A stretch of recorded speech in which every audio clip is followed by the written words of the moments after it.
Shalom saudara-saudari, berjumpa lagi program ini Panggilan Iman, dan saya masih melanjutkan kebenaran firman Tuhan seputar temanya bahagia dalam tuntunan ilahi, yaitu di kitab Amsal pasal 20 ayat yang ke-6 sampai 10.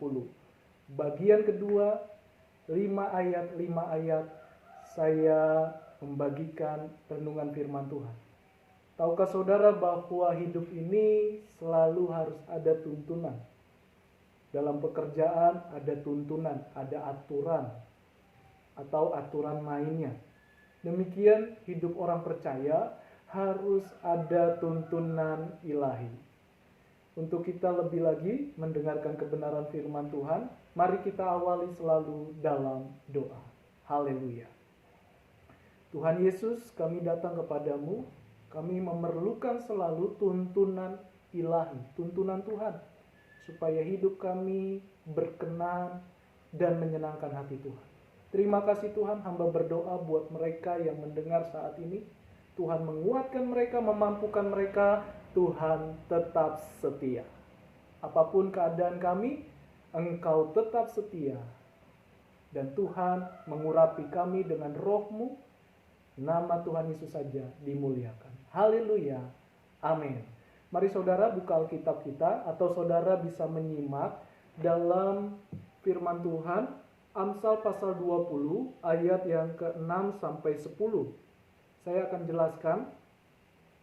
Ayat 6, banyak orang menyebut dirinya baik hati, tetapi orang yang setia siapakah menemukannya? Atau siapa menemukannya?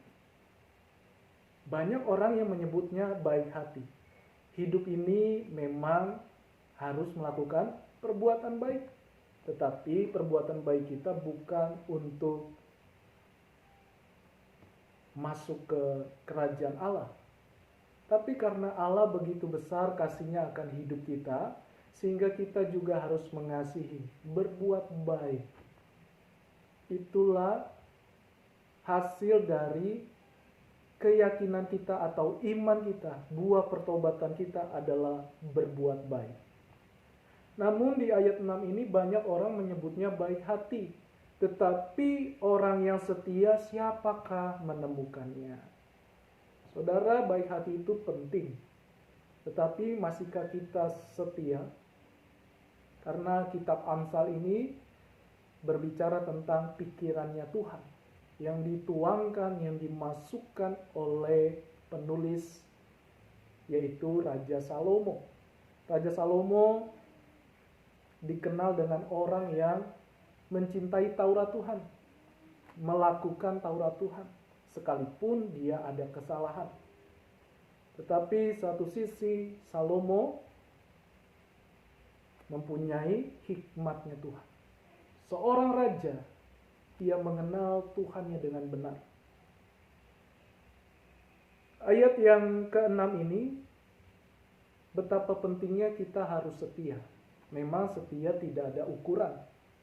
Sampai kapan kita harus setia? Sampai kita mati. Setialah dengan keluargamu, setialah dengan pasangan masa muda, bukan pasangan muda. Maksudnya cari daun muda, cari yang istri atau suami sudah bosan, sudah jenuh, ditinggalkan, cari yang baru. Tidak demikian. Tetapi setialah dalam pasangan semasa mudamu.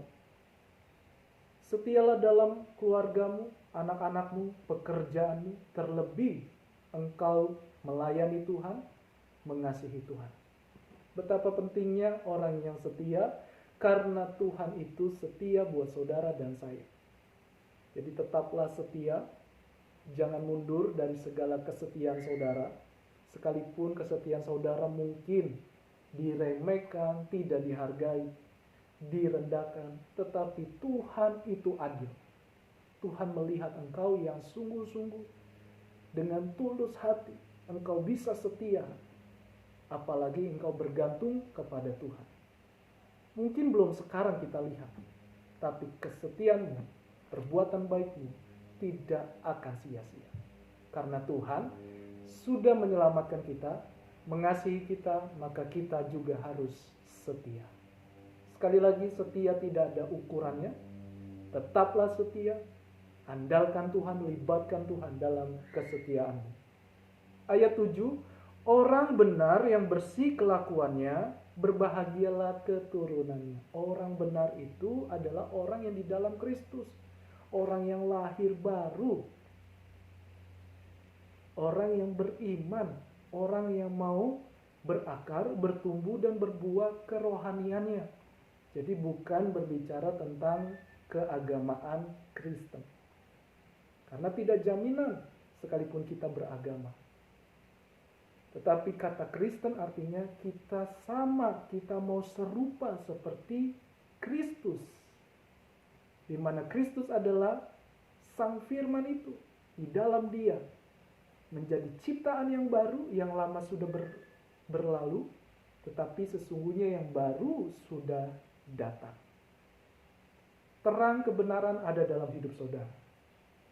Jadi orang yang benar itu adalah orang yang menerima Dia dan hidupi firman-Nya, sehingga kehidupan kita dituntun oleh firman Tuhan. Maka dari itu modal yang pertama adalah cintailah, sukailah membaca Alkitab. Seperti saudara punya pasangan, sebelum menikah saudara saling mencintai. Ada gairah, semangat untuk mencintai. Sampai menuju pernikahan, rumah tangga. Demikian kita kepada Tuhan. Cintailah. Ada rasa bergairah untuk membaca firman. Rasa ingin tahu, rasa ingin mengerti, rasa ingin melakukan kebaikan, melakukan kasih Tuhan. Itulah tuntunan ilahi. Engkau pasti bahagia. Itu tema kita. Bahagia dalam tuntunan ilahi. Ayat 8. Raja yang bersemayam di atas kursi pengadilan dapat mengetahui segala yang jahat dengan matanya. Ya, Salomo adalah seorang raja. Dia berkuasa pada zamannya, pada kerajaannya.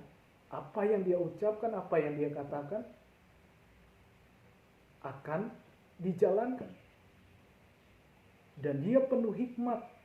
Setiap mengambil keputusan ada hikmat Tuhan. Jadi raja yang bersemayam di atas kursi pengadilan punya kuasa. Tuhan itu kuasa. Tuhan Yesus itu Allah yang hidup punya kuasa. Saudara, orang lain bisa menolak. Tapi dirimu yang mendengarkan, yang mengalami kebaikan Tuhan, mengecap kasih Tuhan, karunia Tuhan, jangan tolak. Karena Dia Maha Kuasa melihat semua manusia yang ada di bumi. Dapat mengetahui segala yang jahat dengan matanya. Jadi tidak ada yang tersembunyi. Sehebat apapun manusia menyembunyikan kesalahan, akan Tuhan lihat. Termasuk pendeta, hamba Tuhan, dan lain-lain. Semua di mata Tuhan sama. Bagaimana saudara dalam pelayanan, melayani Tuhan, tanda kutip, cinta Tuhan tapi motivasimu hanya pusatnya ke dirimu, hati-hati. Tidak memuliakan Tuhan. Kelihatannya memuliakan Tuhan. Tapi Tuhan tahu motivasi kita. Bagaimana kita setia kepada Tuhan. Bagaimana kita berkorban kepada Tuhan. Bagaimana kita melayani Tuhan. Tuhan tidak bisa ditipu. Apapun ambisimu, apapun motivasimu. Kalau salah di mata Tuhan, tetap salah. Karena Tuhan itu raja. Raja yang bersemayam di atas kursi pengadilan. Tidak ada yang bisa menurunkan. Tidak ada yang bisa membatalkan. Sekali Dia berfirman, maka semuanya jadi. Ayat 9, siapakah dapat berkata, aku telah membersihkan hatiku, aku tahir daripada dosaku. Artinya ini bicara tentang sehebat apapun manusia, perbuatan saleh apapun manusia, tanpa respon kepada Tuhan, tanpa memiliki hati yang benar tentang Allah yang esa, satu dalam kesatuan, maka semua itu sia-sia. Perbuatan baik kita tidak akan bisa menembus surga. Tapi perbuatan baik kita sebagai buah bahwa kita sudah menerima Dia sebagai Tuhan dan Juru Selamat. Itu bedanya. Itu yang disebut dengan kasih karunia atau disebut dengan anugerah. Diberikan Tuhan secara cuma-cuma. Usaha Allah untuk manusia. Bukan usaha manusia ke surga. Tidak akan bisa. Karena manusia ini sudah jatuh dalam dosa. Artinya sudah rusak. Tapi Tuhan memperbaiki. Ya, kalau bahasa kita, Tuhan memperbaiki, men-setting ulang kehidupan manusia. Kita bisa jatuh dalam dosa, tapi kita tidak diikat lagi dengan kuk dosa, dengan dibelenggu dengan ikatan-ikatan kuasa setan, ikatan keinginan nafsu daging, nafsu dunia. Karena apa? Di dalam diri kita ada roh Allah yang hidup, yang membangkitkan iman, yang bisa bertahan sampai kedatangan Tuhan. Tetaplah setia, karena Tuhan bersemayam. Tuhan berkuasa melihat orang jahat, dan tidak ada yang tersembunyi siapapun orang itu. Kalau salah di mata Tuhan, tetap salah. Itulah keadilan Tuhan.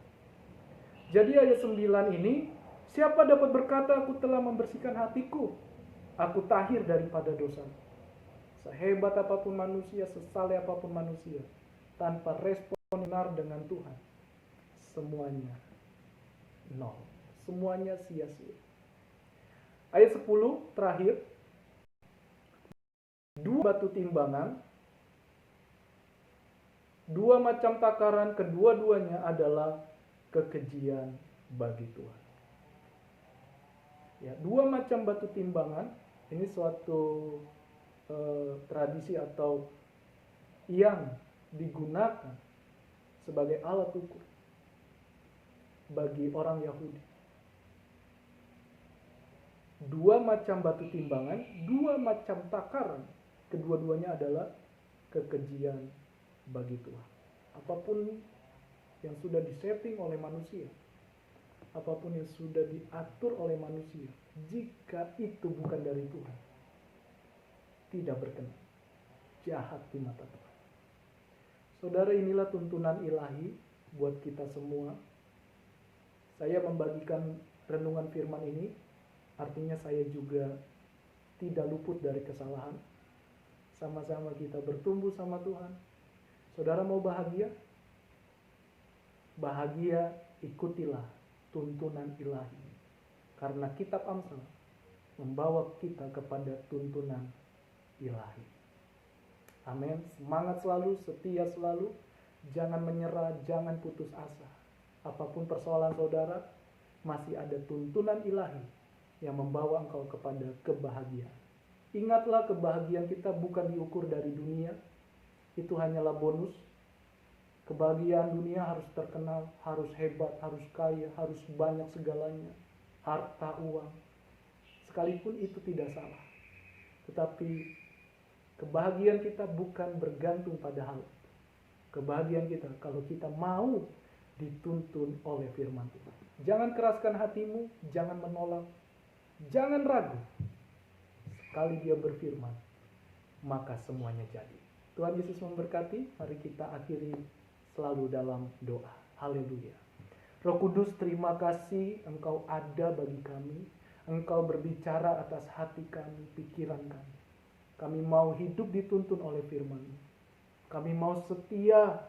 Kami tidak hanya sekedar berbuat baik, tapi setia melakukan kasih Tuhan tanpa syarat. Karena Tuhan itu Raja. Raja yang kekal, yang akan memerintah dalam kekekalan. Karena kami di dunia ini hanya sementara. Tinggal sementara di dunia ini. Tidak ada yang tahu kapan kami dipanggil Tuhan. Tapi kami siap. Karena kami mau hidup apa yang menjadi tuntunan ilahi, menyenangkan hati Tuhan. Mampukan kami ya Roh Kudus, tolong kami ya Roh Kudus.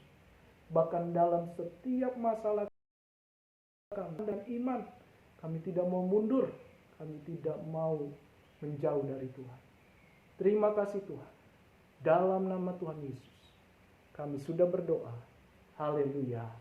Amin. Puji Tuhan saudara, Tuhan memberkati sampai di sini aja.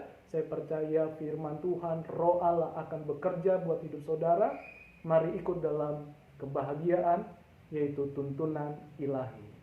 Tuhan Yesus memberkati. Jangan lupa dukung dengan like, comment, subscribe, dan share lewat WhatsApp, status WhatsApp, atau lewat Instagram, Facebook, TikTok, dan lain-lain. Supaya banyak orang mengalami kasih Tuhan Yesus. Tuhan memberkati kita semua sampai di hari berikutnya, bagian ketiga. Ini bagian kedua, 5 ayat. Saudara silakan dengar di bagian ke-1, dari ayat 1 sampai ayat 5. Pasal 20 di kitab Amsal. Tuhan Yesus memberkati kita selalu. Haleluya.